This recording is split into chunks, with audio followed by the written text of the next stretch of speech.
So glad you've joined us here at All Things Energy. Today we're talking with Heather Fillmore again. I'm so happy to have you again. How are you? Really good. Thanks. Really good. Thanks for having me again.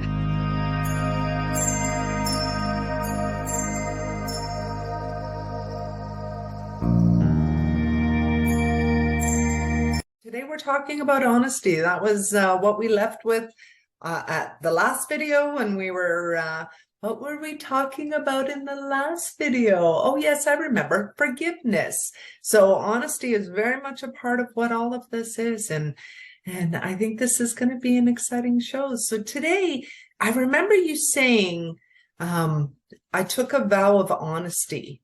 Would you like to kind of start with that and tell us what that entails? A vow of honesty. Well, sure. Well, I was taking this course, and a section of it was about honesty. And one of the questions was, "Do you think you're an honest person?" And of course, I was like, "Well, yeah, I'm an honest person. I show up pretty honest."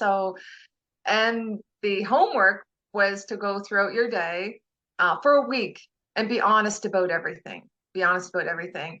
And so it was going along pretty good until um, my partner. I was supposed to do a chore in the garden, and I got busy writing and doing other things. And he came home, and he said, "Oh, did you make it out to the garden?" And I said, "Oh no, I just got in myself. I just got home myself, so I haven't had a chance." But really, and then I went, "Oh my God, why did I just do that?" I like he's never reprimanded me for not doing my chores or anything like that. And so I walked away, thought about it, and come back and said, "Listen, I'm sorry, that's not the truth. I took a vow of honesty this week, and I really have to show up and um, in my integrity. So I'm going to tell you, I'm again, forgiveness. Please forgive me. I lied. Like that was a lie." So I think we are so programmed. Um, we're so programmed in survival because immediately there was no reason for me to lie, but it's how I survived as a child. It's just how you survive in societies. Most times we've become a dishonorable culture. And what I mean by that is we focus more on the management of each other's dishonor than the expectation that we're dealing with an honest person. And, I mean, when you start a sentence now, I mean, if you talk to somebody, they'll say, "Well, to be honest," it's like, "Oh, okay." Or honestly, can you? So what we're saying right away, okay, I want, to be honest. So we want to change things up and this is what I want to do. I want to talk about honest and have honest conversations and not and the reason I feel people aren't honest is because of fear. I mean, No, it's all fear. about how it looks. Like, how do I Yeah, look if I say what I say? Sometimes the things that come out of my mouth sound absolutely crazy, but they are coming from my honesty. But people will raise their eyebrows and go, "What?" yeah. Well, It's all about how it exactly. looks a lot of the times. Yeah. I mean, we're afraid. We're afraid to lose love, afraid of not being accepted, afraid of being Rejected. rejected. Yeah, afraid that our belief systems, will be challenged you know, and Well, then fear. I guess it comes back to honesty of self. Are you honest with yourself and do you live in your truth? And do you feel like you're comfortable in your truth? Because if you're not comfortable, you're not living your truth. It seems so simple in a lot of ways. It does. It does. And I'm gonna say it. It comes back, it comes back to the abandonment, And you for know, sure, the absolutely. abandonment. I mean, we can't keep our word. And I think about this, like if you go through, just for example, say we want to start an exercise program and we get up in the morning, we say, "Okay, no, tomorrow morning I'm getting up, I'm gonna walk. I'm gonna walk for 45 minutes." And then you make an excuse. And then the next day you have another excuse. So basically what you're doing is developing a powerless relationship with yourself Mhm. because you're not honoring yourself. So then you ask yourself, well, how can I show up in an empowered way in another relationship? I don't think it's possible. Mhm. Yeah, so we really have to um have this more of awareness of why we're lying. How did it start? Why do we do it? How can we change? And, it's fear of abandonment, and fear influences your psyche and your intuition. And those are our And navigational everything you do. tools. Those are our tools, our intuition, our psyche. Like we need those things in the world. So they say with people going to the gym, when a person who goes to the gym faithfully doesn't think about going to the gym, just like they don't think about going to the bathroom or having a meal, they just do it. That's what I've Yeah, heard many a times, and I don't know, that's a truth people should be living into. And yes, for yes, sure. And let's talk about these white lies. yeah, because they say And 90% are white lies. So if you live your life 90% of the time, you're telling little white lies. And you also know when people are telling little white lies as well. There's also this recognition of, that doesn't seem like that's the truth. And you have this register that goes off too. I'd like to talk about that too, knowing when people, are not telling the truth, because a mother certainly knows. yes, absolutely, absolutely. Yeah. Can I ask you why are they called white lies? White, Oh, white and lie don't seem to go together.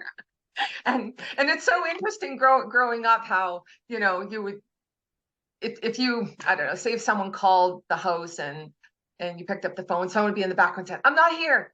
And you'd lie for other people. And your parents or your mom would say, "It's okay, it's only a white lie." it's like I should be telling the truth, and then a lie pops out of their mouth. Yes, exactly. Why is that Exactly. so automatic for people? Yeah, it is. Unfortunately, that's like the default. Which is which is why we have to change things up. We have Hmm. to, you know, truth has to become the new spirituality. Hmm. So, yeah, Well, when you're living in truth, you know what you're dealing with. And if you know what you're dealing with, you can handle anything. yes, yes, I believe that, and I believe, yeah, I think this is I like the chakras, so this is all third chakra stuff: self-esteem, self-confidence, self-worth, self-development, This self one. yes, self. Come, Hmm. always bring it back to self. And like I was saying in the beginning, this honorable culture, how many times, oh, I can't believe she lied. Okay, then you stop and you come back to yourself and say, where have I been lying? And working with clients, when we talk about this, it's interesting because some clients say, I think my whole life is a lie. But it has been, and you've been taught to lie. That's Yes, the thing. Your society and your world and how society looks has taught you to not be authentic. well, it does. I mean, we focus more on what other people think of us rather than what we think of ourselves. So I think we need to ask ourselves some questions, and it's, do you feel good about your honor code, your personal honor code? Do you need approval? Do you withhold approval? Do you keep your word? I mean, keeping your word. Think about that. We live in such a techie world now where we hide behind technology. We text. Do you ever send a text to somebody and they don't respond, or you invite them and they say, "Thanks for the invite"? Oh, what does that mean? Like, does that mean you're coming? You're not coming? Like, what does this mean? And it's That's exhausting trying to get the truth out of people at times. It is. I think with honesty, this is what we have to do. We have to let go of the shame and the guilt for things we have done. We have to, again, I know I focus a lot on this inner child, but it's so important. Like people need to realize that the abandonment wound um, is the big trickster here. Okay. So going inward and saying, it's okay, I'm here for this child now, and I don't have to lie anymore for survival. I can, and the thing of it is, if you show up and you tell the truth and somebody doesn't like that truth, you have to be okay with them not liking that truth. you And can't that actually, yes, and absolutely. that I takes agree. and that takes practice. And it's, when you look at people and they lie to you, when you get to a certain point of awareness, you will just look at them and say, it's okay. Like, what's going on? You Hmm. won't be offended Hmm. by people's lies anymore. You'll just see, okay, what's going on? What's going on? Okay, well, they And must be dealing with. if you are offended by the truth, then it's definitely something to look at so you can become peaceful with it. If you feel Yeah, reactive to something, then there is some truth in that. But it doesn't mean you don't have control of it. You know, it doesn't have to eat you up. It's something to address to just be more powerful in your own awareness. yes. So yeah, And yeah. like I say, it's okay that you've had a pattern of lying, these little white lies that we grow up thinking were so harmless. Well, they're not harmless because they become patterns, they become weapons of destruction. And Mhm. so we need to stop the pattern. And we stop the pattern saying, okay, I have done that in the past. And this is where forgiveness that we talked about last week comes in. I have to forgive myself. When you know better, you do better. When you're in a different level of awareness, uh, you see things differently. So Mhm. we have to forgive ourselves and we have to say, okay, just like I did. I mean, people, what you asked me, the vow of honesty. Why don't you take a vow of honesty today? Starting today, take a vow of honesty. Everything that comes out of your mouth, step back and ask, is that true? That'd Is be an that interesting week for some people. well, it would. And it, like I said, I thought I showed up pretty honest until I catch Mhm. myself. And now I just, yeah, I'm honest. I'm honest, even if people are offended. And in the work I do, I have to show up in honesty, Oh, for compassion sure. too. Mhm. I'm compassionate, but we we have to become very impersonal to things. Not so attached. Yes. Yes. Take nothing personal. Yes, and having said that, we also have to be open to some constructive, as they say, constructive criticism. When somebody says something to you, and that's how I've learned. I mean, when people called me out on my shit, you and I had an awesome transformational therapist that would do this. And I mean, I was a door slammer. I Yeah, was I mad, had, like I had oh, some me bad too. and were you? Oh my gosh. That's the only way I could ground myself was to slam a door. And yeah, oh yeah, he corrected that behavior because I slammed his door first and last time. I've broken a So, door. oh, have you? Yeah. Yeah. All of a sudden the nails came out and I was like, oh, I was so mad. I remember that. I don't remember what I was mad about, of course, but I remember, yeah, I haven't done that for a long time either. I like quiet things. I like to live peacefully and, nice things behind me as I'm walking, not slamming doors. Well, this is it. But these are the things we do, not conscious of the things we do. I grew up with people slamming doors. I thought this was normal. You slam doors. When you're pissed off and mad, you just go in your room and you slam your door. But he taught me that no, don't. You don't slam any more doors, Heather. And I was grateful. That's what I mean, like constructive criticism. This is what I'm seeing. These are the patterns. This is how you're showing up. And so let's let's uh let's correct some of these patterns. And Um, something to recognize too, when you get 100 compliments and you get one insult, you'll remember the insult over the 100 compliments. We need to switch that around as well. You'll remember the yes, insult first, and that's just something has misprogrammed or misfired in the brain, and we need to disconnect that because there's so many great things that came your way that you kind of shrugged off or, oh, thanks, or what have you. But really, how did you impact people and how did you leave them and what was the situation and were you honest with them? It's I such a good way know. to be. All these little slogans. Is that a slogan? Slogan. And you have such a great sense of humor when you're in the truth as well. I mean, life is funny. And when you look at it from a funny place and you tell the truth in that, you can be hysterical, you crack up a room. Well, yes, you can actually be yourself. Yes, You can be yourself and show up who you that's are right. with, Hmm. all your idiosyncrasies, your quirkiness. Who cares? I mean, thinking as a child how much, I mean, I showed up, but I hid a lot too. And now, I mean, now is the best time of my life because I can show up who I am. And it's and you keep learning more things about yourself. We're I creative. learn We're things creative. from you. Every time I have a conversation with you, I learn so much stuff from you. It's That's, wonderful. I love it. I that's thought I awesome. knew it all. No, I'm kidding. I really knew I didn't know it all, but I just enjoy talking to you so much. I was I wanted to share with you. I can't. It's hard to pronounce his name, but I really love poetry. And so there's a writer and a poet called how do you pronounce his name?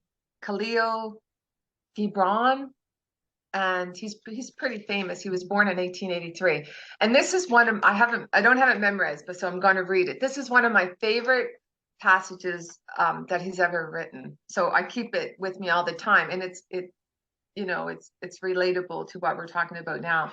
It says, "Keep a watchful eye over yourself as if you were your own enemy, for you cannot learn to govern yourself unless you first govern your own passion and obey the dictates of your conscience."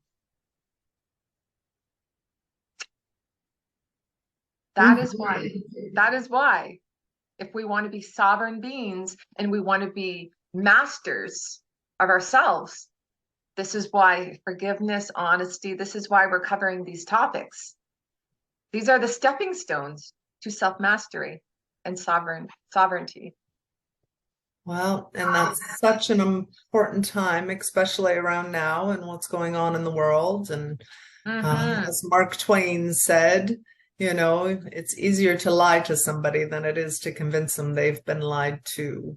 Oh So gosh. you need to trust when you know something's not right about something, because you are living in a world that is lying to you. And we could so go off in the weeds here, and I'm sort of deep in the hole of the conspiracies, but it's not always the right time or right place to have that conversation.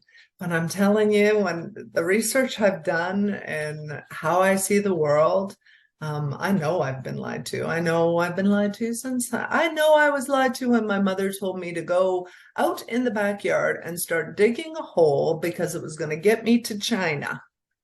And I know now that it was to get me out of her hair because she was in the middle of doing something, and let's go get her digging a hole. And it was just, I remember that being a lie as well, as I was sitting there digging a hole at 5 years old.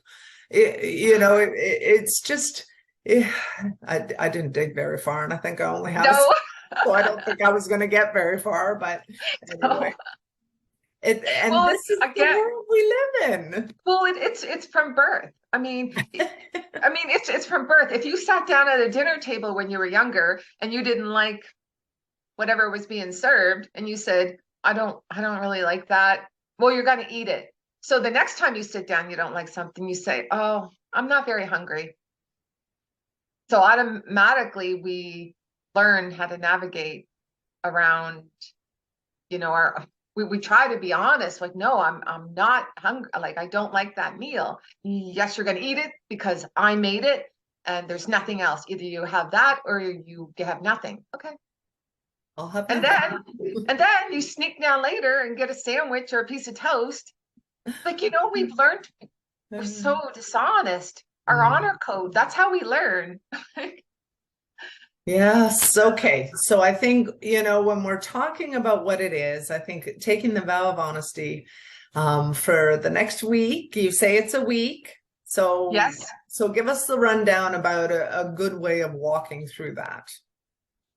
Okay. Well, just like anything else you decide to do, any habits you want to change, just decide, set the intention. Today, I'm going to be aware of every time I lie. And that doesn't mean you're going to judge yourself every time you lie. That is just means you're going to become aware of when you lie and how Okay. many times you do. And can you say to yourself, am I happy? Do I actually like my job? Do I question? Just ask yourself a lot of questions. Like, why did I just lie? Is it because, and this is what I was saying, is it because I don't like my job? Am I not happy in my relationship? And you just, yeah, Be that's the place to aware. start. Yeah, make it very simple. Make it And very be, simple. yes, that's the best way to, that's the best way to look at it. I think that's pretty perfect. Keep it simple. So wonderful. I think next week we're going to do creativity, and I think that's going to be a wonderful conversation. Personally, I believe that if you're not being creative, we're not being connected. So make sure that you stay in that flow of things. That's how I feel about any kind of creativity. And even when things aren't going right, your energy isn't right. Just get creative. Even if you just need to color a mandala or something, just Yes, do something. It actually changes the cells. It turns on something in your body. Drink lots of water and I don't know, that's stay right. warm and turn on the fireplace. Yeah, that's right. Creativity is a path to holiness. It is. That's Yeah. exactly what it is. That's wonderful. Do you have any final words or anything you'd like to close out with? No, just that I'm grateful to be able to show up and be honest. That's the I'm name grateful of to the show up in show. my integrity. That's wonderful. I'm so glad that you did, and I'm so glad that we get to share this time together. And I think it'll Yes. be a wonderful thing moving forward. And I guess we'll talk next week. How does that Yeah. sound? Yes, let's get our creativity on. Let's do it.